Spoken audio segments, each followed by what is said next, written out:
Amen. Good morning. At alam ko po, nasa water world tayo ngayon. Water world kasi talagang humabol po ang bagyo. Nawa, ito na yung huling bagyo dito. Kasi sa taong ito, nakatatlong beses po kami ng linis. Talaga pong may isda pong lumalangoy dito.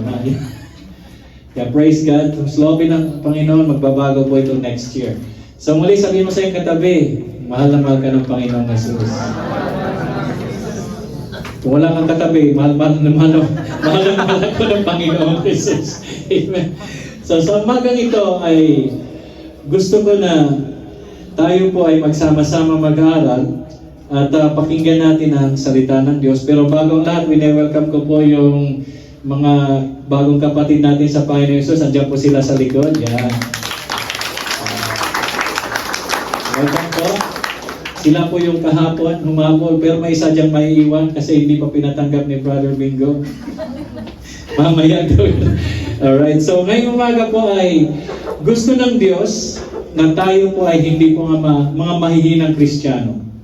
Gusto ng Diyos tayo po ay lalakad ayon sa kalooban niya na dadaluyan or pagkakatiwalaan ng Diyos ng kanyang kapangyarihan. Amen.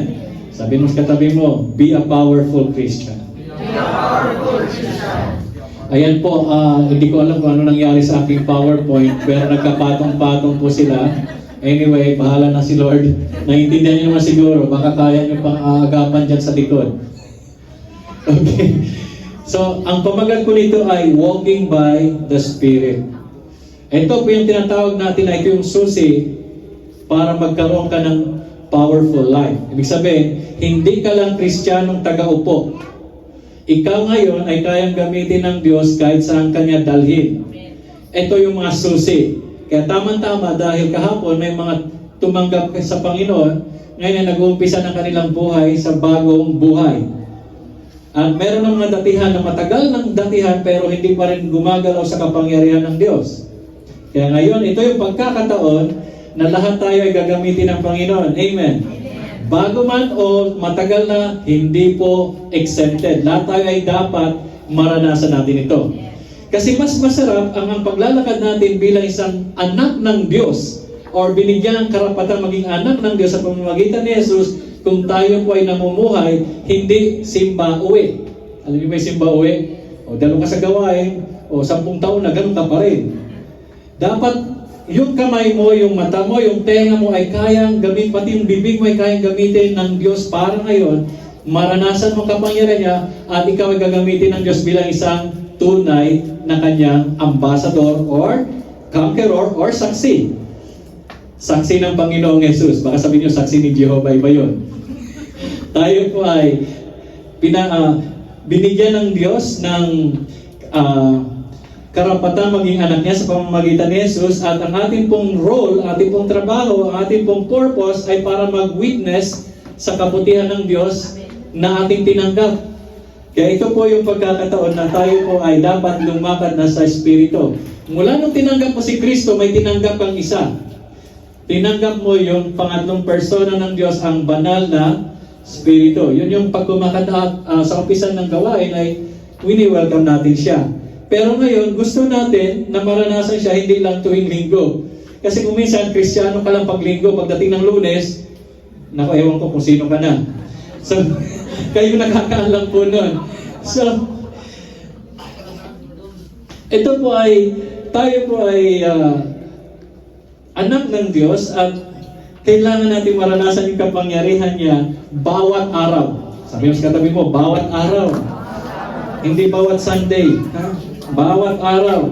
Hindi ito isang checklist na ikaw ay mag-alala sapagkat ang mundo ay puno na ng pag-aalala. Puno ng ingay.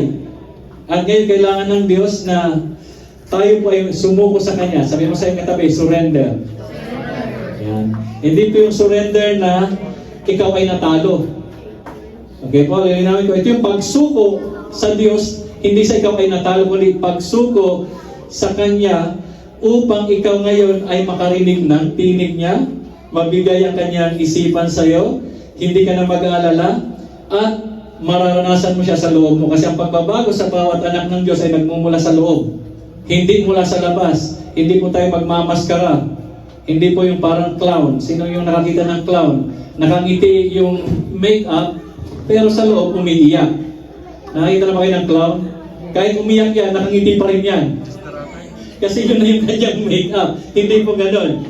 Dapat mula sa loob at sa labas ng iyong pagkatao, ikaw yung totoo. Kaya dito po, papahintulot natin sa Diyos na ang ating schedule, ang ating relationship, ang ating image, ang ating pong future ay hawak ng Diyos. So ito po ay napakagandang pag-aralan sa umagang ito dahil para ngayon tayo po ay maging mga powerful Christians. Amen? Hindi po powerless Christians. So tingnan natin isa-isa sapagkat sa umagang ito ay babaguhin ng Diyos ang buhay niyo. Sabi ng katabi, babaguhin ako ng Diyos. Siya naman, babaguhin ka ng Diyos. Kasi yun ka, babaguhin ako ng Diyos. Ngayon katabi mo, babaguhin ka rin ng Diyos. Amen? Tama-tama. Kasi may mga bago, talagang may babaguhin ng Diyos. Amen. At yung mga matagal na, tumanda na sa kakaupo, ngayon babaguhin ka na rin ng Diyos. Hallelujah. So sabihin nyo nga po sa inyong sarili, i-declare nyo po na mula ngayon, ako ay babaguhin ng Diyos. So paano ito? Paano tayo magkaroon ng makapangyarihang buhay? Number 1.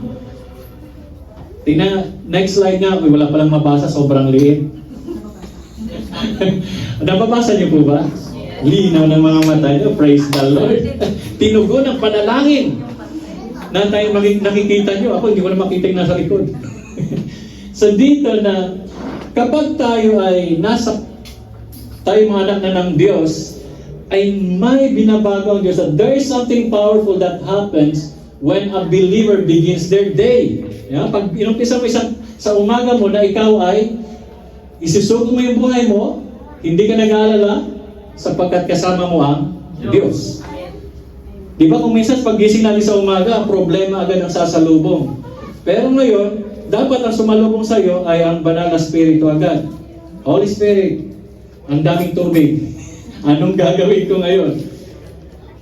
Ang dami pong tubig dyan kanina. Pero salamat sa Diyos, by the grace of God, nandito tayo ngayon. Dapat nasa basketball court tayo ngayon eh.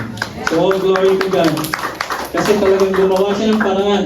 Na ito yung sinabi ko kanina na tayo ay unti-unting babaguhin ng Diyos sa pagkilos sa makapangyarihang buhay. Unang-una natin gagawin, next slide, ay ito yung umpisa nyo ay sa bawat umaga o bawat araw na kayo ay sumusuko sa Diyos. Start with daily surrender. Amen? Sa Galatians 5:16, makikita po natin dito, so I say, walk by the Spirit, and you will not gratify the desires of the flesh. Ito ang problema ng kahit sinong tao. Hindi niya kayang labanan ang kanyang hilig sa laman. Tama, mali? Diba? Ito, kahit born again na yan, nakikipagdigma siya sa sarili niyang katawan. Kaya po, dapat bawat araw, hindi bawat buwan, hindi rin bawat linggo, kundi bawat paggising mo sa umaga, isuko mo na agad yung buong araw mo. Kung gusto mo maging makapangyarihan, ang Diyos sa buhay mo at maranasan mo ang pagkilos siya, surrender everything to God the moment na magising yung mata mo. Oras na dumilan ka, kasi nga narinig ko ka sa sharing namin dito ng mga every Wednesday, pag matutulog, ikaw may desisyon. Yung paggising, wala ka ng control. Amen? Natuto ko doon kay Brother Bingo doon na. Kasi sabi niya, sa pagtulog, gusto mo matulog, desisyon mo. Pero paggising, hindi mo na desisyon yon. Ang Diyos na ang may desisyon doon. At binuhay ka pa. Kasi yung iba, pag natulog na, hindi na alam kung magigising pa sila.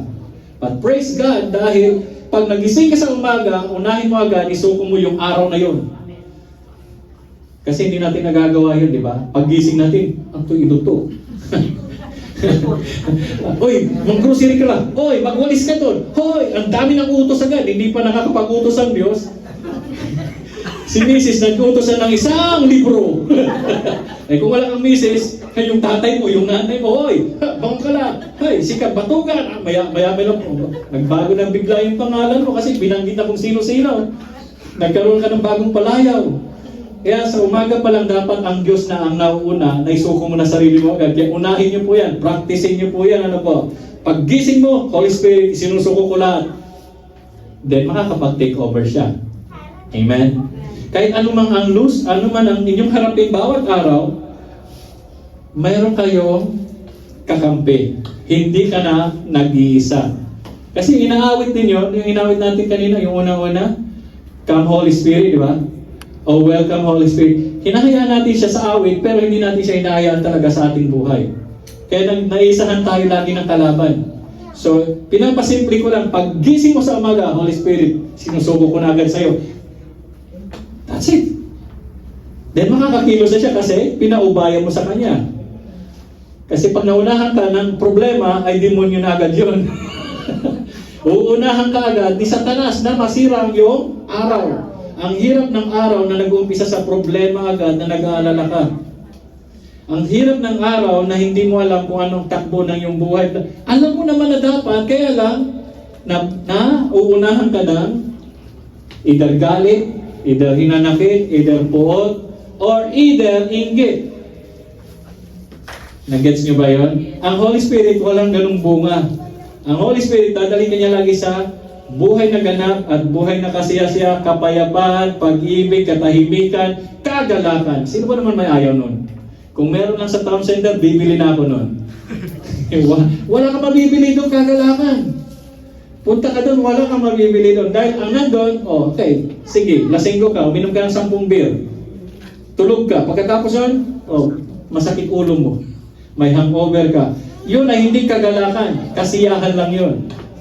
Sabi nila, ang money daw, masarap ang may pera dahil mabibili mo ang kaligayahan. Hindi mo mabibili kasi problema dadalhin nun. Lalo na yung mga bilyonaryo ngayon na ikukulong, di ba? Dapat ako na lang kasi nag-flood control ako dito eh. Kaya po, sa umaga pa lang, unahin nyo na agad ang Diyos. Tingnan ko nga to. Ang mundo kasi nakikita niya ang pagsuko na parang giving up. Pero hindi, sa kaharian ng Diyos, ito po'y kapangyarihan o kalakasan. Pag sumuko ka sa Diyos, ang ipapalit ng Diyos sa iyo ay kalakasan. Napakaganda. Pag sumuko ka sa Diyos, ibig sabihin, ang Diyos ngayon ang kikilos sa iyo, yung kahinaan mo, papalitan niya ng kapangyarihan at kalakasan. Kung yan ay kaguluhan, isinuko mo sa Diyos, papalitan ng Diyos ng katahimikan, kapayapaan, or kalinawan at katotohanan. Kaya nagugulat ako sa iba, naguguluhan daw sila. Ang tanong, bakit ka naguguluhan kung ang Diyos ay nasa iyo, dapat sumusunod ka na o naiintindihan mo ng plano niya sa iyo. Naguguluhan ka kasi pinipilit mong intindihin yung hindi talaga para sa iyo. Kaya kung we surrender to God, God will give us the strength. Kasi sinasabi mo pag sumuko ka sa Diyos, ito lang yun. Lord, hindi ko kaya, kaya mo. Kaya po, yun po yung surrender. Kung gusto mo ito na maging parte ng buhay mo, pag-gising mo pa lang, Lord, hindi ko kaya araw na to, pero kaya mo. Yan ang wala sa mayayaman. Kaya nga, sinabi ng Panginoon, mahirap sa mayaman ang makapasok sa kaharian ng Diyos. Okay lang na mayaman ka. Mayaman naman lahat ang anak ng Diyos, iba ba?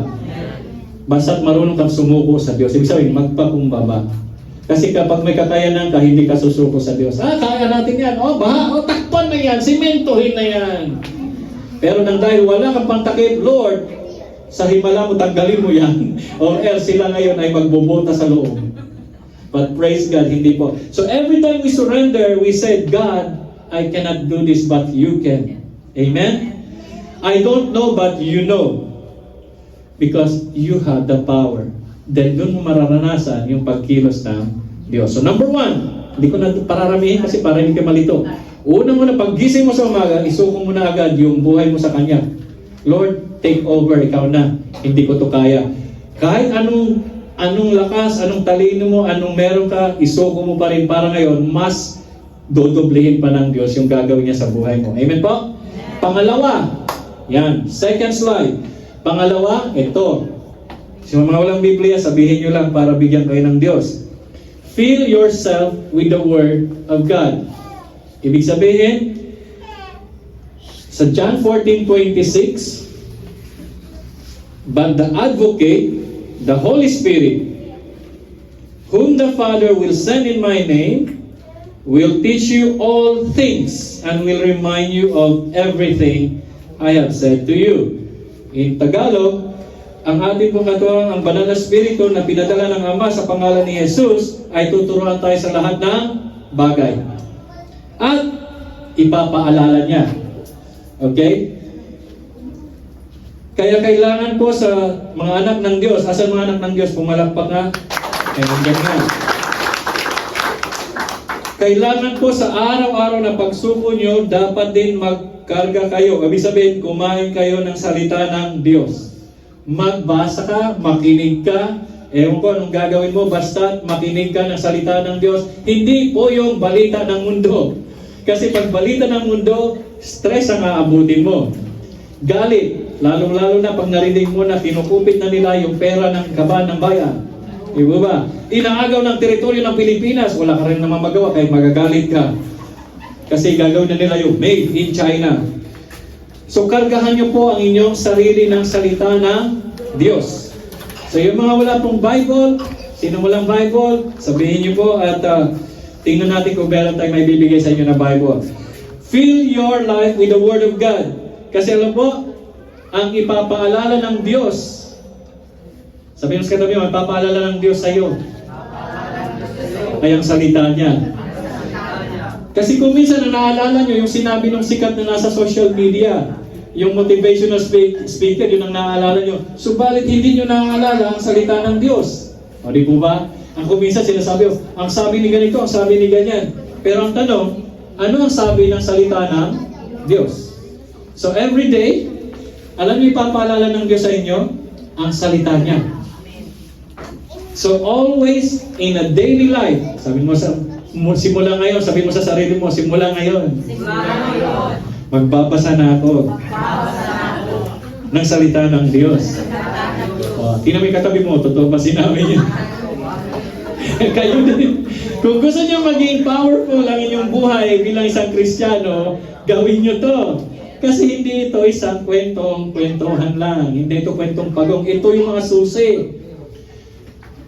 Kanina nga, wala ng Sunday school kasi sabi ko, dito ko naintindihan yung sinabi ng Diyos that the greatest among you is the servant among you. Mamaya, yung mga workers, tatanungin ko yan kung ano ibig sabihin niya. Yan. Okay? Kasi ang Holy Spirit, He will remind you of His Word na nasa inyo na. May minsan nga na-share na salita ng Diyos na dumaan sa isang kapatid natin dito. Lagi kong naalala yon. Pero dumaan sa kanya.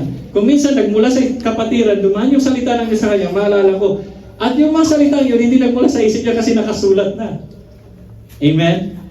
Itong Bible is already the past, the present, and the future. Nandito na lahat. Hindi pa natutupad lahat. At ang masarap po dito, napapanood mo siyang natutupad sa araw-araw. Sa mga hindi pa nakakakita, ibig sabihin, buksan nila ng inyong mga mata. So, ang i-remind ng Holy Spirit ay yung mga salita ng Diyos na nasa inyo na. Paano kung hindi ka nagkikinig ng salita ng Diyos? Hindi ka nagbabasa ng salita ng Diyos? Hindi ka nagninilay? Walang ipapaalala sa iyo ang Diyos. Ang ipapaalala niya, sabi ni Andres Bonifacio, sabi ni Jose Rizal, sabi ni Apolinario Mabini, ano namang kwenta noon? Tapos na, wala na, mabahong, isda, hindi marunong lumingon sa pinanggalingan. Basta yun na yun. Hindi ko nga alam eh. Ang mahalaga, alam ko yung sinabi ni Jesus. Na ang sinabi ng Panginoon Jesus, ang mananatiling tapat hanggang wakas siya maliligtas. Yun ang maalala ko, okay na ako. John 3:16, kaya ko nang mag-share ng Word of God. Alam ko lang yung John 3:16. Di po ba? Kaya kami mga naligtas dahil naalala ko yung John 3:16. Ayan sila sa likod. John 3:16, 17, 18. John 1:12, Ephesians 2:8, 9. Hindi na buong Biblia kasi hindi rin mo na maintindihan lahat yan eh. Lalong-lalo na nung nag-sharing kami dito ng mga tatay at sabi, Pastor, hindi ko maintindihan, ang daming pangalan. Huwag mo na problemahin yung pangalan na yan. Si Juan ay anak ni ganito, si Juan ay anak ni ganyan. Ay, huwag na. Amen. So, araw-araw, magkarga ka. Kung mahilig ka sa almusal, merienda, pananghalian, merienda na naman. Merienda ulit, hapunan. Merienda na naman, merienda ulit, midnight snack. Ay lumampas ka pa. O ba, tumawid agad, merienda bago almusal.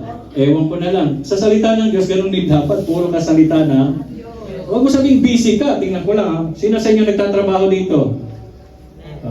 Pag nagtatrabaho kayo, imposible hindi ka sumusubo habang nagtatrabaho ka. Nik-nik. Nak-nik-nak. Kaya nga tinawag lang nik-nik yun eh. Kasi para kang, alam mo yung rabbit. Kain ka ng kain. Kami hindi kami makakain kasi kailangan namin tumigil kadadaldal bago kami makakain. Yung mga pindot-pindot lang, kain ng kain yan, no? Pindot ka. Kaya yung kanila mga keyboard, puno na ng germs. Amoy-laway na yun. So yan po, na-fill yourself with the Word of God, anak ng Diyos. Kasi, yung salita ng Diyos, siya yung naglilinis sa'yo. Yung salita ng Diyos, siya yung nagbibigay buhay sa'yo. Yung salita ng Diyos, yun yung nagbabago sa'yo. Yung salita ng Diyos, yun yung nagpapalaya sa'yo. Nagpapasigla, nagpapalusog, at nagpapalakas sa iyong spiritual life. Kaya hindi ako magtaka kung bakit kahit 15 years na, 20 years na, hindi lumago kasi akala niya alam niya na. Mas mahirap yung akala mo alam mo na, hindi mo pala alam yung hindi mo alam. Napakahirap na maisahan ka ni Satan. Hindi, huwag mo na problema niya, alam mo na yan. Basta kumanta ka lang, tumugtog ka lang, okay na yan. Ang problema is hindi nila naiintindihan ang salita at ang ibig talagang sabihin ng Diyos. Alam niyo paano makuha ang ibig sabihin ng Diyos? Sa patuloy na pagninilay. Kapag hindi ka nagninilay sa salita ng Diyos, hindi mo maintindihan ang ibig sabihin ng Diyos. Kaya maraming lumalabas sa konteksto. Kaya nga, ang salita din ng Diyos po ay armas. Yan. Nung tinukso ang Panginoong Jesus, alam niyo po ba ang nangyari doon? After na mabaptize ni Jesus, ni John the Baptist, dinala ng Banal na Espiritu si Jesus sa ilang o sa disyerto, sa lugar na walang tindahan, sa lugar na walang 7-Eleven, sa lugar na walang Alphamart, sa ilang, hindi sa barangay ilang. At doon po, dumating si Satanas. At sabi, nasusulat. Tinukso niya ang Panginoong Jesus. Kung hindi sa mga hindi nakakalam, basahin niyo po, sa Bible po yan. At sinagot siya ng Panginoong Jesus, nasusulat din naman. Ang salita ng Diyos po, ito po ay espada. Ibig sabihin, ito yung panlaban mo, lalong-lalo na kapag dumarating ang mga manunubok sa iyo. Paano mo gagamitin ang espada ng Diyos kung hindi mo nga alam ang salita ng Diyos? Sa Ephesians 6:17, sabi dito, that's why the Word of God is called the sword of the Spirit. The Spirit Himself uses it as His weapon. And if the Spirit is going to lead you, He will lead you through the Word of God. Ang dami pong Espiritu ngayon. So dapat alam mong salita ng Diyos kasi yun lang ipapaalam ng Diyos. Dahil ang dami pong manluloko sa panahon ngayon, ang daming bulang propeta. Pag hindi mo alam salita ng Diyos, na ipapaalala ng Holy Spirit dahil hindi ka rin nagbabasa, maiisa at maluloko ka talaga ng mga antichrist sa panahon ngayon.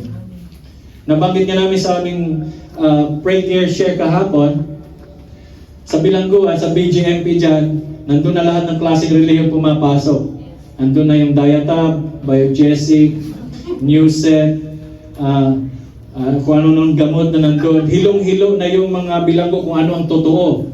Pero isa lang ang totoo, si Jesus lang. Jesus is the way, the truth, and the life.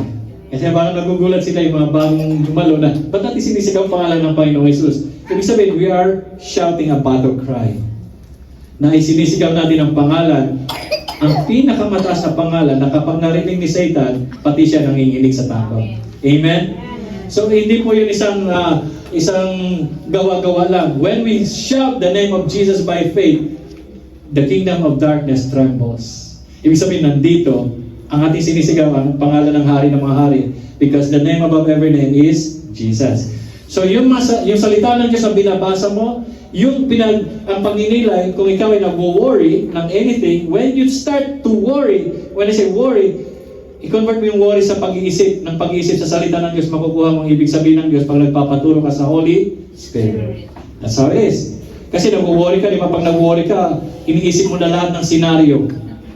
Pero pag sa salita ng Diyos, ilagay mo, ano ka ibig sabihin ng John 3:16? Ulit-ulitin mo yun, makukuha mo ang ibig sabihin ng Diyos. Actually, very direct at straightforward ang John 3:16.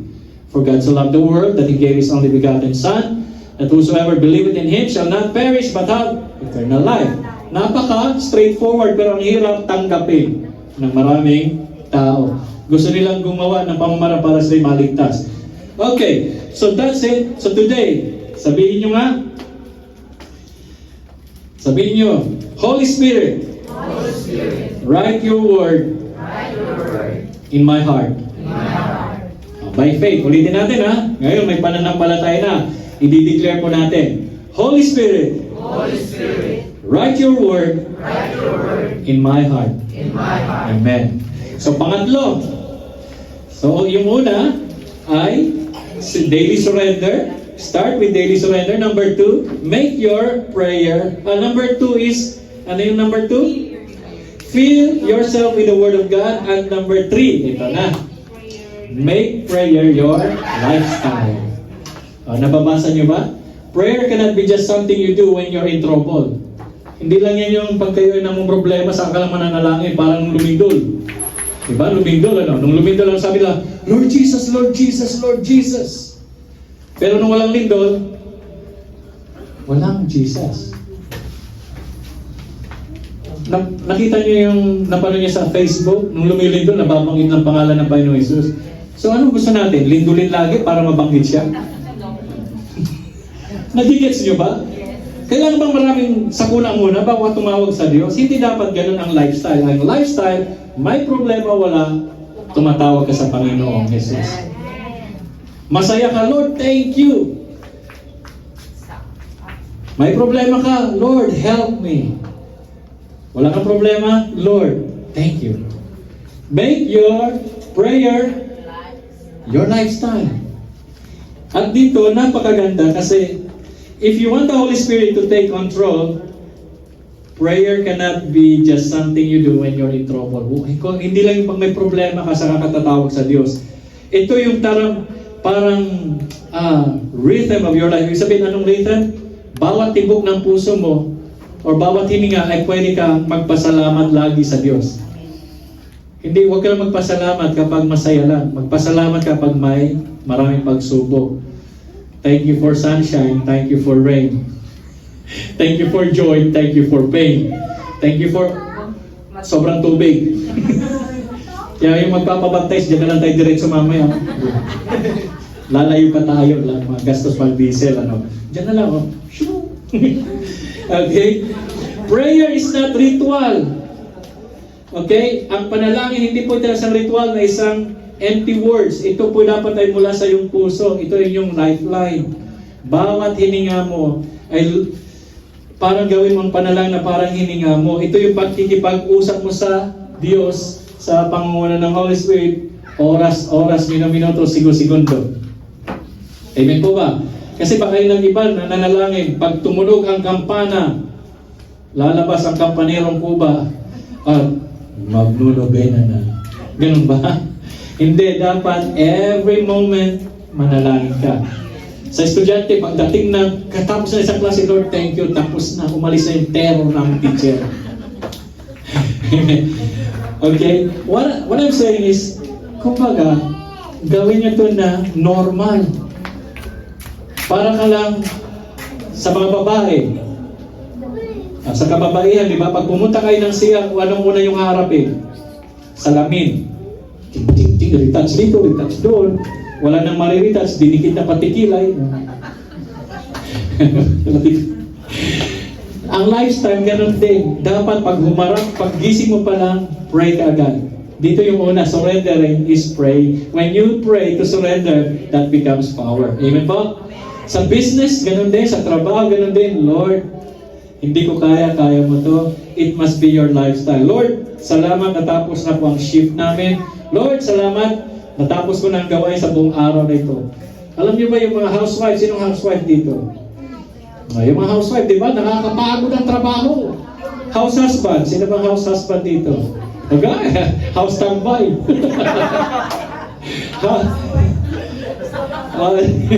Yung mga house husband.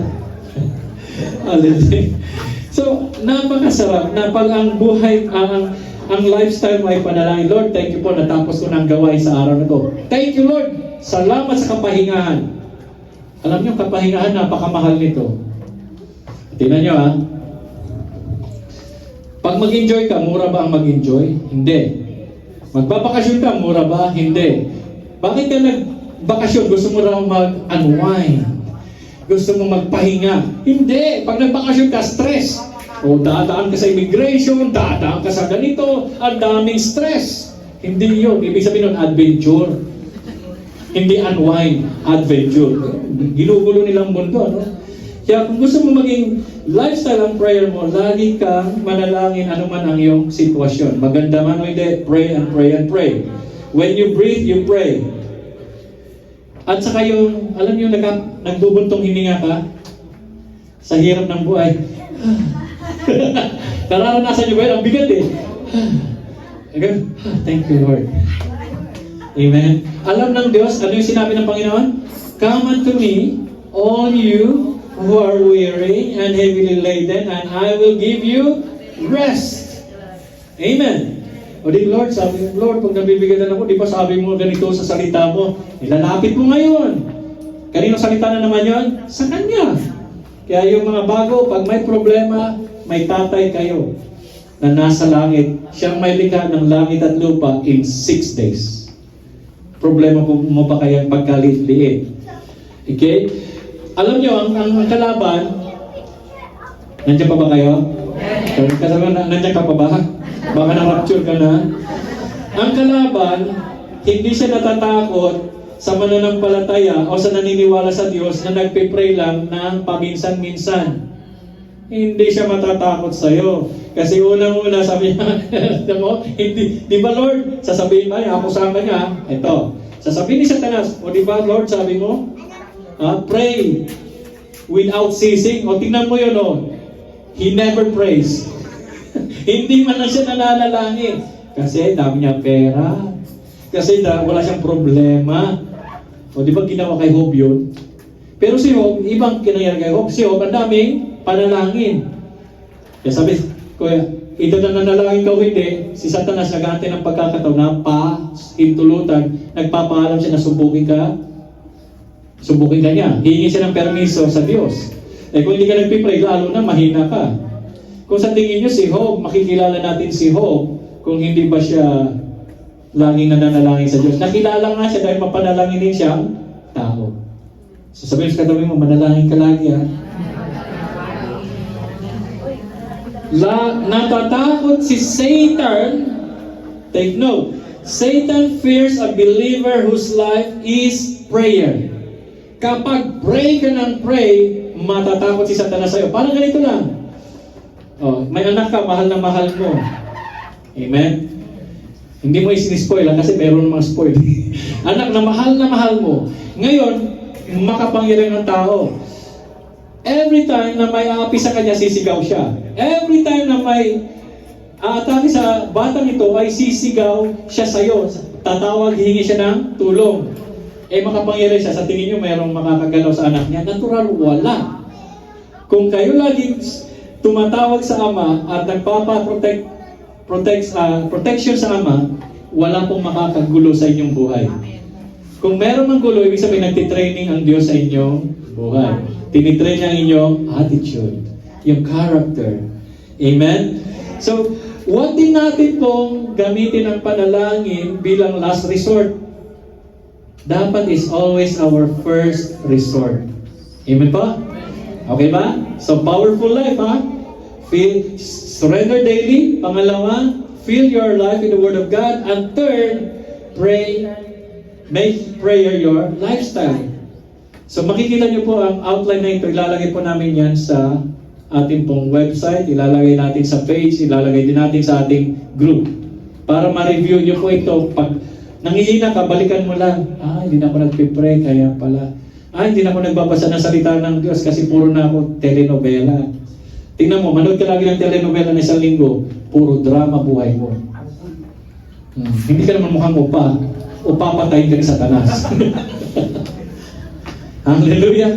Kaya tingnan mo, masyadong madrama, masyadong emosyonal, masyadong madamdamin, masyadong magagalitin, masyadong nagtatanim ng hinanakit, sama ng loob at galit. Kasi yan ang tinatanim ng mga ganitong drama, lalo na sa Pilipinas. Paulit-ulit. Sino nanonood ng drama? Taas ang kamay. Uy, wala daw. Bato-bato sa langit. O action. Kaya yung action, konting gulo, buntalan agad. Kasi action na napapanood eh. Nagigets nyo? Ang nakikita nyo is yung kung ano yung mga napapanood, yun yung pinapapasok nyo sa buhay nyo. Totoo, tama, di ba? O yes, sabi ni sister, yes. Amen. Pero pag salita ng Diyos, ang inyong pinapapasok, salita ng Diyos, sino magiging katulad nyo? Mahina eh. Duda ata kayo. Kapag pinapapasok natin ang salita ng Diyos at ginagaya natin ang Diyos, sino nagiging katulad natin? Yes, nagiging katulad tayo ng Panginoong Jesus. O, ang pinapanood mo lagi, si Upa, si Uma, puro apayo-apayo. Alam niyo, apayo-apayo, ang sakit, ang sakit. Kaya buhay mo puro ng drama, puro ang sakit. Oh, mahirap lang kami. Puro ka MMK, KMGS, kapuso mo Jessica Soho. Pag pinapanood mo lang ito, halimbawa, ang gusto mo naman, yung mga vlog, manghuli ng cobra, manghuli ng tilapia, ewan ko, anong huli mo sa susunod. Kasi yun ang iyong ina-idolize. Nag-guess nyo ba? Kung ano yung pinapapasok nyo sa isipan nyo, yun yung mag-i-epekto sa inyong kaluluwa. Kaya kung puro drama, dito salita ng Diyos, tingnan ko lang. Kaya nga, in a very short time, ang bilis ng pagkilos ng Holy Spirit sa inyong buhay. Yung mga taga-upo ng 10 taon, ngayon taga-awit na. O yun, amen? Yung 7 taon, taga-upo, ngayon taga-tugtog na. Amen. Yung puro kaliwang pa, sumasayaw na. Amen. Hindi yan dahil sa magagaling tayo, dahil pinapahintulutan natin ng Diyos kumilos. Ito, ang tinuturo ng Diyos iyon is yung pag nag-lay hands ka, o nagpalasya ng demonyo, lalaya sila, at yung may sakit gagaling. Amen? Sino may pangako na dapat mangyari ito sa buhay natin? Ang Diyos. Ito yung marka ng tunay na mananampalataya. A powerful Christian na tinuturo sa atin ng Panginoong Diyos. Huwag yung, hanggang pastor. Akin na yun. Walang Lord, what ba? Inaantay ka lang, kaya i-apply natin to. Una, surrender mo araw mo sa Holy Spirit. Pangalawa, ano yun? Pangatlo, ano na? Lifestyle. Amen? Ito na yung pang-apat. Kasi gusto natin ng powerful life. Pero bago yung pang-apat, sabihin nga natin, Holy Spirit, saturate my heart. Amen. Dapat ibig sabihin na saturate ay puspusin mo ang puso ko. Punuin mo. Parang kayo yung pinampunas naming basahan dito, yung map na kapag piniga mo ay may lalabas na tubig. Ganun dapat tayo kababad sa salita ng Diyos at sa pananalangin. Sino may problema? Taas ang kamay. O, diyan namin yung gagawin ngayon. Amen. Yan ang solusyon. Amen. Gusto natin maranasan ng Diyos, di po ba? So, apply number 1, apply number 2, apply number 3. Now, number 4. Ito yung number 4. Obey His promptings quickly. Ito yung number 4 kasi sa Acts 8:29, inutusan si Philip, go to the chariot and stay near it. Ibig sabihin, pag may active na Holy Spirit sa inyo, bakit number 4 ito? Kasi naririnig nyo na siya, naalala nyo na ang salita ng Diyos, at nananalangin ka, ibig sabihin, nagdedepende ka sa Kanya. Ito ngayon, gagamitin ka na niya. Pero pag wala yung tatlo, mahirap. Amen po ba? Wala kang salita ng Diyos, wala kang surrender, wala kang panalangin, paano kanya gagamitin? Amen ba? Alam na ba natin ang gagawin natin? Sabi sa katabi mo, alam mo na ba? Alam ko na po. Kung hindi mo alam, magtanong ka sa may alam. Ulitin ko yung tatlo ha. Surrender your life. Pangalawa, fill with the Word of God. Pangatlo, manalangin ka. Kasi pang-apat, gagawin mo na yung papagawa niya. Amen. Kaya pag guide wala si pastor, dapat kaya nyo na mag-lay hands. kaya nyo nang mag-ministry. Nakasama nyo ang Holy Spirit. So ngayon, ang iniimbita ng Diyos ay hindi na kayo taga-upo. Sabi sa katabi mo, huwag ka na upo ng upo, ha? Instead, punuin mo yung upuan ng mga dadalhin at ililigtas ng Diyos. So this is practical teaching today. This is application. Sabi sa katabi mo, application na to. Mamaya, iyak-iyak ko, bakit? Tapos nagpa-counseling ka. Bakit? Nakinig ka ba nung anong date yan? October... Ay! Naku, Pasko na. Okay, October 5. Obey His promptings quickly. Ang Holy Spirit, hindi lang siya nagpapalakas ng loob o nagpapanatag sa'yo, kundi siya din ay nag-uutos na gawin mo ito. At kapag may pinapagawa siya, alam niyo paano maririnig ito? Kapag nananalangin ka, maririnig mo na ang kanyang bulong kahit sa gitna ng ingay. Ang problema, magdududa ka. Amen. Sasabihin ng Holy Spirit sa'yo, puntahan mo, ipanalangin mo. Puntahan mo, sabihan mo na ganito. Ang tanong, pupunta ka ba? Now, kapag ikaw lagi ay nananalangin, alam mong salita ng Diyos, at ano yung una kanina? Nakasuko ang buhay mo sa Diyos, maintindihan mong pinapagawa niya agad. Halimbawa, yung demonstration na nasaksihan ng bawat kapatid dito na iba, ano yung nasaksihan?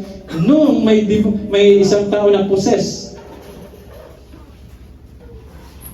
Ibig sabihin, maraming demonyo sa kanyang katawan, sa kanyang buhay. Noong time na yun, hindi ko pinractice, magpalayas po ng demonyo. Sino sa inyo gusto na magpalayas ng demonyo? Ng masamang espiritu? Amen. Amen, gusto nyo? Kayo na lang. Ang ibig ko sabihin, nung na-encounter ko ito, since hindi ko siya pinapractice, at ito ay lifestyle, talagang nagulat din ako. Kasi alam ko na lumayo-layo ka na, ang ginawa ko na doon. Hindi pala tao ang pinalayo ko, demonyo pala. Hindi demonyo, demonyos. Marami sila. At nung time na yon, wala na akong iniisip. Wala akong iniisip na may nakatingin. Wala na akong naiisip na kahit ano. Ang nasa harap ko lang ang aking iniisip. At ang buong isip ko, Holy Spirit, anong gagawin ko? Holy Spirit, anong gagawin ko? Yes! Naririnig ko ang mga salita na sa time na yun talagang, ibig sabihin, hindi ko to kaya, mabubugbog ako dito. Kasi ang mga inalay ng demonyo, ang lalakas niyan, physically. That very moment, that very instant, talagang kung mayroon akong channel 1 to 12, ang buong channel, nakafocus lang kung ano sasabihin niya. Sabihin mo to, maririnig niyo siya. O, di ba? Sasabihin niyo, ang weird naman, Pastor. Kaya nga, tinuturo sa inyo para maranasan ninyo. Amen? Yeah. Pag dumating ito sa inyong buhay, dapat ready kayo na marinig niyo ang kanyang utos. Halimbawa, kahapon, meron kami sinusunod na program na tinatawag namin Pray, Care, Share.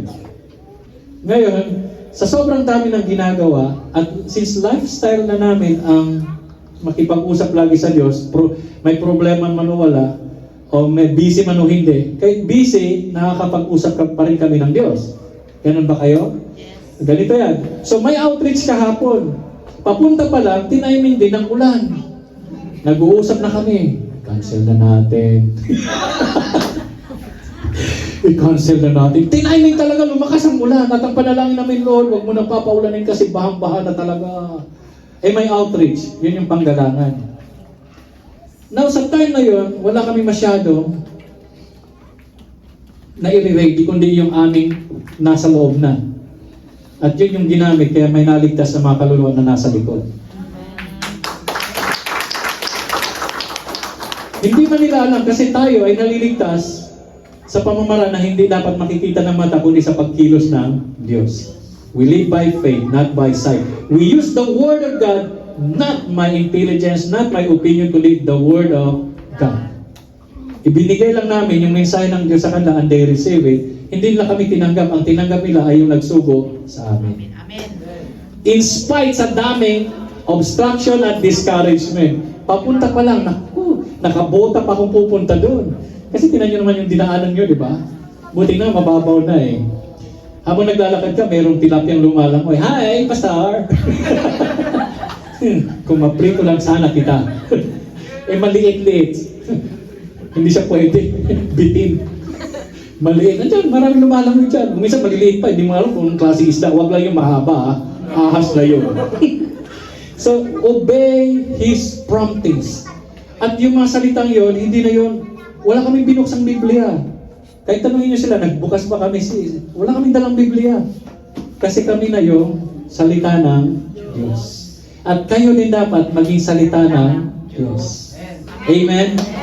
Hindi natin nire-representa ang K-pop, hindi natin nire-representa si Tom Cruise, kundi ikaw ay anak ng Diyos na napako sa krus. Amen? Yun. So dapat very sensitive po tayo rito. Ito yan, many believers pray. Nananalangin sila, Holy Spirit, use me. Diba? Meron na, sino nanalangin sa inyo na, Holy Spirit, gamitin mo ko. Meron naman nanalangin doon? Ito. Kaya lang sasabihin niya, magpatawad ka muna. Patawarin mo muna sila. So ang gagawin mo kumisan, hindi tayo nagagamit ng Holy Spirit kasi hindi tayo sumusunod sa kanyang sinasabi na patawarin mo muna sila. At the more we delay, the more na hindi natin nagagawa yung kanyang pinapagawa. Dito, delayed obedience is disobedience. Okay? Yung one moment of quick obedience na ginawa ni Philip, isang pagkilos lang na pagsunod mo sa Diyos, na pag-utos ng Holy Spirit, ay pwedeng magligtas ng maraming kaluluwa. Eh kung paano kaya, kung nakinig na lang kami sa aming laman kahapon, lakas ng ulan, matutunaw kami. Huwag na, cancel na lang natin. Sabi pa nung isa, maliligo pa lang ako, stress na. Ikaw yung taga-doon, hindi ako. At habang papunta pa lang wala nyo para ma-relax yung aming isipan, bili mo na tayo ng tinapay. Sige. Alam niyo yung ginagawa lang talaga para mag-delay, ano? May banana cue, mag-banana cue muna tayo. Tinitingnan ang sitwasyon, lalong lumala ang sitwasyon, bumaha lalo dito. Pagbalik namin, lalong lumala ang sitwasyon. Pero sinasabi ng Holy Spirit, go, go, go, go, go, go. Nasa isipan ko, delay, postpone, cancel, next week na lang. See how you fight? Pero the more that we listen sa promptings ng Holy Spirit, nagiging mas may bunga. The more na may opposition, mas maganda. Si Nanay Aida nga kahapon mukhang talagang mahina ang kanyang katawan. Diba? May sakit si Nanay Aida kahapon. Pero nung sinabi niya, pupunta ako, lumakas din loob namin, pupunta din kami. Amen. So isa pa lang may naglakas loob na susunod kahit sa kanyang karamdaman, susunod na rin yung iba dahil hawa-hawa na yung spirito ng kahit may kahinaan, may kalakasan ibibigay ang Diyos. May sakit pa ba kayo, Nanay Aida? Okay na ba? Wala na? Swimming na doon. Praise the Lord. Mag-date na kayo ni Tatay Fred, mamaya. Ayan may luneta tayo. So, kapag may sinabi ang Diyos, magpatawad agad. Hindi naman kailangan na nandyan yung tao, basta't patawarin mo sila sa iyong puso. Amen po ba? Na maging malaya. So, ngayon, sabihin natin, I will obey you without delay. So, maririnig natin ang kanyang promptings kapag tayo ay nagsusurrender, nagpabasa ng salita ng Diyos, at laging nananalangin. Yun ang lifestyle. At number 5. Yan. Ito na ngayon, sino mahilig sa inyo mag-control? Always control. Mag-shota pa lang, kontrolado na niya ang kanyang shota. Hindi pa lang kayo mag-asawa, mas lamang pa siya sa Diyos. Right ko, sabi nila. Proverbs 3 verse 5 to 6. Trust in the Lord with all your heart and lean not on your own understanding. In all your ways submit to Him and He will make your path straight. Amen. Release control and trust God's plan. Ano kaya mangyayari sa susunod na oras? Hindi na natin alam. Hindi na natin sakop. Kaya po, dito pa lang, matuto tayong i-release ang control lahat sa Holy Spirit. Hindi natin to. Paglabas mo dyan, hindi mo na alam kung anong susunod na mangyayari. Kaya, one of the hardest things na sa isang tao ay i-let go ang pag-control. Tama? Pero the more we let go of God, the more God can control the situation, the occasion, yung position ng ating buhay ay maayos ng Diyos. Kasi yan ang sinabi niya eh. Trust in the Lord with all your heart and lean not on your own understanding. In all your ways, submit to Him and He will make your path straight. Kung minsan kasi trial and error tayo, di ko dito, ay hindi mo bra, dito naman tayo, ay hindi mo bra, dito naman. Hanggang sa lalong nadidelay dahil we do not trust God. Amen? So let God take control. Hindi natin kaya kontrolin ng tao. Okay, yan o, hindi niya makakontrol. Takbo siya ng takbo eh. Damo na kontrolin niyo, magkakagulo eh. Excuse. So, you can control people. You can even control your next breath. Sige nga, kontrolin niyo ang hininga niyo. Pigilan niyo. Matutuwa ang punerarya. Kapag talagang ayaw mong bitiwan ay gusto mo ikaw mag-control, lalo lang bibigat ang iyong buhay. Amen? Na ito ay lalong bibigat at lalo ka lang magkakaroon ng worry, anxiety, stress, frustration, at maya-maya yung katabi mo, hahawaan mo na, kahit walang ginawa, kagalit mo pa. But when you release control and trust God's plan, magkakaroon ka ng kapayapaan. Sinong gusto ng kaguluhan? Taas ang kamay. Di sige, kontrolin mo buhay mo. Mamaya, sige. Kaya kagabi, di sandok kami ng sandok ng tubig dyan. Gusto ko mawala agad yung tubig kung pwede lang eh. Lord, bawat sandok, 100 tao.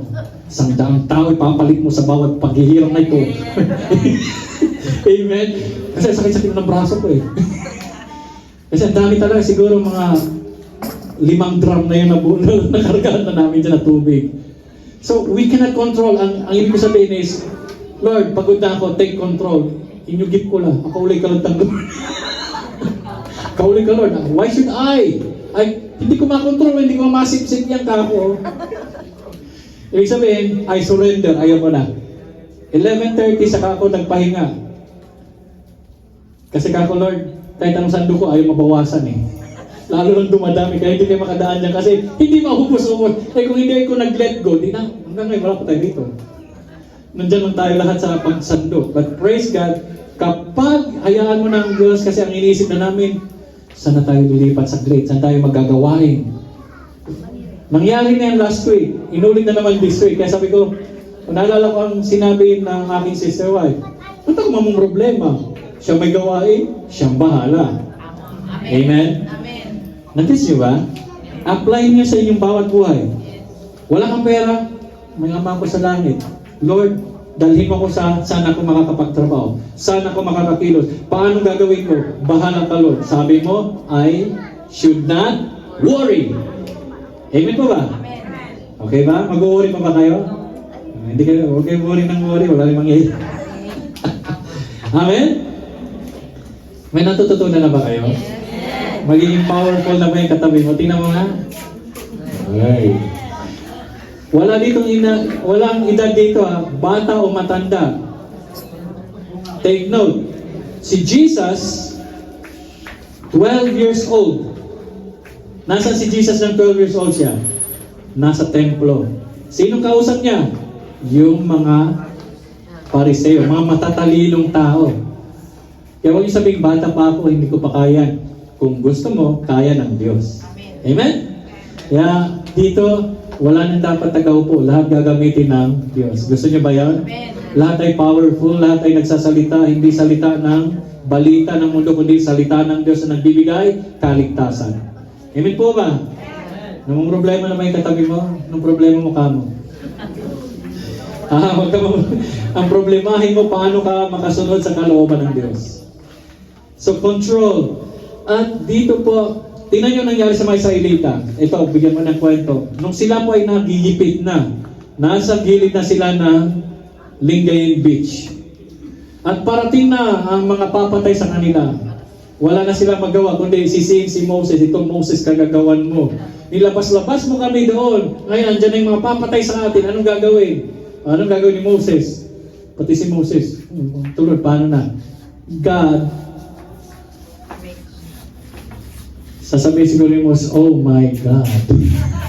Pero ang ginawa ni Moses is, he let God to control. So anong nangyari pag ang Diyos ang in control? Supernatural things happen. Nahati ang dagat at nakatawid sila. Hanggang ngayon, nabungkal na. Alam na kung saan yung tinawiran nila. Nakita na po kung saan sila tumawid. At tumawid sila sa Saudi Arabia. Mula sa Egypt, papuntang Saudi Arabia. Nasa YouTube po yan. Andun din yung mga gulong-gulong kung saan nalunod yung mga chariot ni Pharaoh. Praise God, na-preserve, ano? Kaya ang Biblia, hindi po yung kwento, fairy tale. Totoo po yan. So brothers and sisters, if you want God to do supernatural things in your life, let God take control. Kailangan pa bang maraming problema para maranasan natin ang pagkontrol ng Diyos? Maraming mga sitwasyon dito, alam ko na kailangan nyo talaga i-surrender sa Diyos. So when Moses surrendered, supernatural things happen. Don't force yourself. Sabihin nyo nga, don't force yourself. I release this to you, Holy Spirit. Sige, ulitin natin. Sino may mga problema na talagang hirap na hirap masolusyonan? Taas yung kamay niyo. Sabihin nyo ngayon, Holy Spirit, I surrender this to you. Take control. Amen? Ito man ay maging finances mo, pamilya mo, career mo, future mo. Yung iba rito, hindi nila alam ang kanilang future, pero ang Diyos may future para sa iyo. Tagapagmana ka ng kaharian ng Diyos. Hindi po enchanted kingdom. Ito po ay kaharian ng Diyos. Ito'y kaabang-abang. Ang timing ng Diyos is perfect. Ang kanyang pamaraan ay perfect. Number 6. Ay, number 6. Kasi 7 ito eh. Number 6. Ito yun. Ito ngayon yung number 6. Sa Ephesians 4:30, do not grieve the Holy Spirit of God, with whom you were sealed for the day of redemption. Lahat ng tumanggap kay Kristo ay merong silyado ng banal na Espiritu. Amen? Ibig sabihin, sumasa inyo na ang Diyos. Ang Holy Spirit ay nasa inyo na. At dito sa Ephesians 4:30, ang sinabi po rito, huwag niyo po siyang palungkutin. Or in other words, ipaliwanag ko mabuti sa ating lingwa huwag niyo po siyang bigyan ng sama ng loob. Ang Holy Spirit. Kasi pag sumasama loob niya, paano sumasama loob niya? Kapag hindi tayo sumusunod sa Kanya. So, kung gusto natin na ang tayo maging powerful Christians, we let the Holy Spirit take control and not grieve Him. Huwag natin siyang bigyan ng sama ng loob. Kailangan alisin natin sa ating buhay ang pinapaalis niya.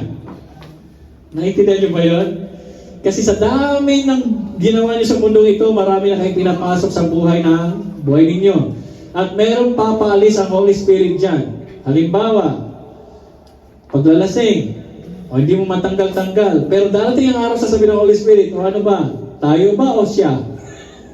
Nag-gets niyo ba? Tayo ba o siya? Ngayon, papaalis ng Holy Spirit yan sa'yo, ikaw rin ang magdidesisyon, hindi ka niya pipilitin. Kasi malulungkot siya dahil kapag naglalasing ka, hindi mo magagawa ang kalooban ng Diyos. O di ba, nagkwentuhan nga kami kahapon, nung nalasing daw, saka sila nagbuksing. Nung nagbuksing sila kasi ibang spirit yung pumasok, yun. Kapag ang Holy Spirit ang pumasok, hindi boxing, kundi kagalingan, kalakasan, di ba? Kasayahan. Kaya dito, kung ano yung pinapapasok, huwag natin pong bigyan siya ng kalungkutan. Tingnan natin ang mga magpapalungkot sa Kanya. Ayaw natin magsisi. Alam na natin may mali, ayaw pa natin pagsisihan. Gusto pa natin mamuhay sa ampalaya. Alam niyo ang palaya? Oo, sa kapaitan. Ayan. Gusto pa natin magsiksik ang ating isipan doon. Ganito kasi, ganyan kasi. Oh, hindi pwede. dapat ay maging masarap sa presensya ng Diyos, hindi puro pait. Amen? At yung mga salita na magpapabagsak sa ibang tao, huwag na. Dapat yung salitang nagpapalakas sa spiritual ng tao. Amen? Ang Holy Spirit, nalulungkot siya pag puro ka-chismis. Ang Holy Spirit, nalulungkot siya pag puro ka paninirang puri. Ang Holy Spirit, nalulungkot siya lalo kung ikaw ay laging nagsisino. Ay, alam nyo na. Sabi mo sa katabi mo, sinungaling ha. Huwag ka mag-chismis na ha. Tingnan mo siya, totoo ba yun? Amen, amen. Hypocrisy, ayaw din niya ng pagkunwari. Okay lang na aminin mo na mahina ka, hindi mo pa kaya, magpatulong ka sa kanya. Kaysa sa, kaya ko to. Holy Spirit, dito ka na lang muna, mag-drum ka na lang, kaya ko to. Hindi pwedeng ganon. Dapat, kung sa tingin mo talaga, huwag mo nang kayanin. Sabihin mo lang, kaya mo to sa buhay ko. Huwag niyo po siyang isang tabi. Amen po? Nalulungkot din ang Holy Spirit pag tayo po ay nagko-compromise. At pag tayo po ay masyadong mataas ang ating tingin sa sarili. At kung may nabubuhay pa sa sikretong kasalanan. Kinakatabi, may sikreto ka ba?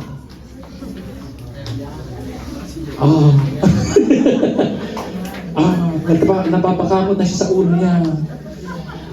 Kaya kung gusto natin maging malakas, kalabitin mo katabi mo, kaya mo pa ba? Ano sabi niya? Uwi na tayo? Kaya pa ba? Akala ba gusto natin maging makapangyarihan? Sino nag-gym sa inyo? Sino nakaranas sa mag-gym sa inyo? Wala? Ibang gym? Hindi gym? Hindi gym ka mo, gym. Gym. Okay, sino yung nag-gym na walang hawak na gamit? Nag-exercise. Sino nag-exercise dito? Wala nag-exercise. Sasabihin ng doktor, you will die early. Wala nag-exercise. Sino gusto magkasakit dito? Wala din. Wala naman nag-exercise, ayaw pa magkasakit. Kung hindi ka rin nag-exercise, magkakasakit ka. Ewan ka ba ng ano, dahil gusto nyo? Ang point dito is, hindi ito madali, kailangan mong i-exercise. Amen? Hindi yung, sabi lang, pag nag-exercise ka, itinigil mo, magiging taba.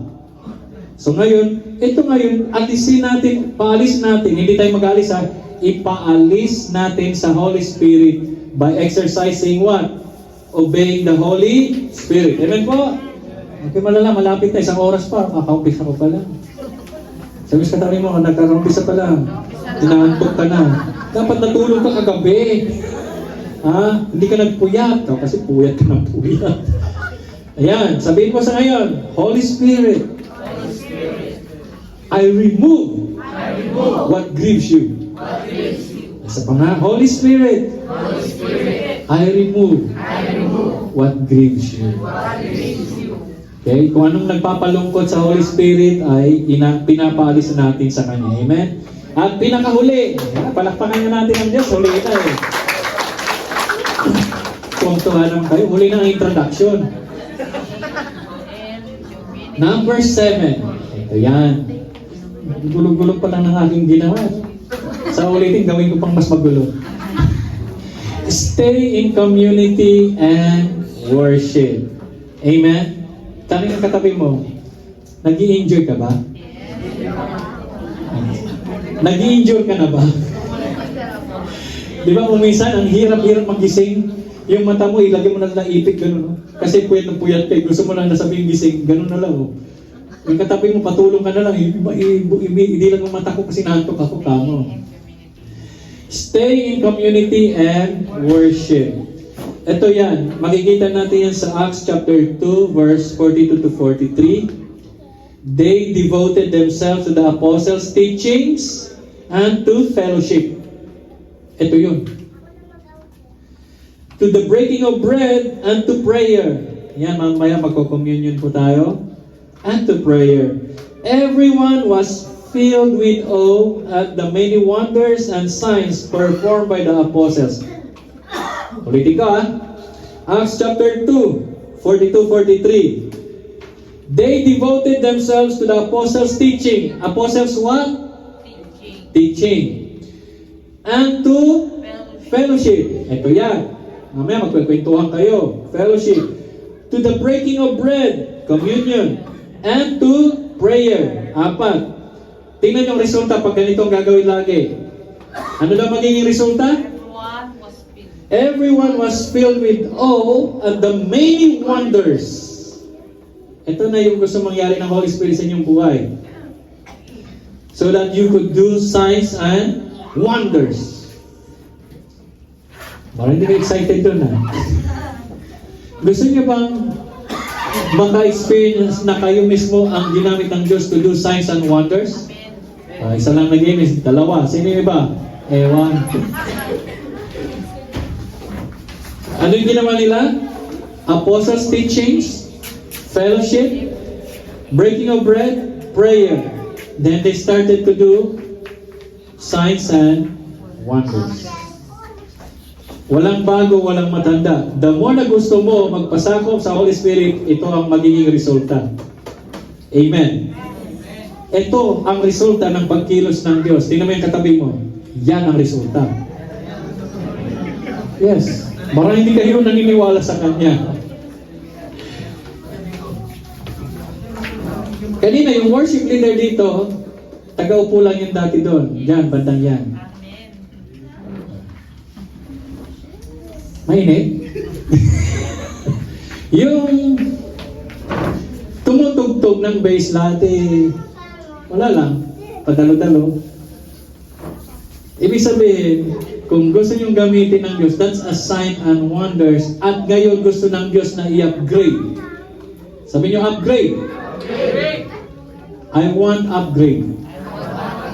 Totoo, gusto niyo na upgrade? Gawin niyo lang yung 7-step. Hanapin niyo yan sa website mamaya o sa page. Okay? Madali lang, di ba? Dapat lifestyle na natin yon. Surrender, feel the Word of God, daily prayer, lifestyle, practice ng Holy Spirit, and then the rest. Stay in community. Sino ang gusto magamit ng Diyos? Taas ang kamay. Okay. 2 kamay. Kilitin yung katabi mo.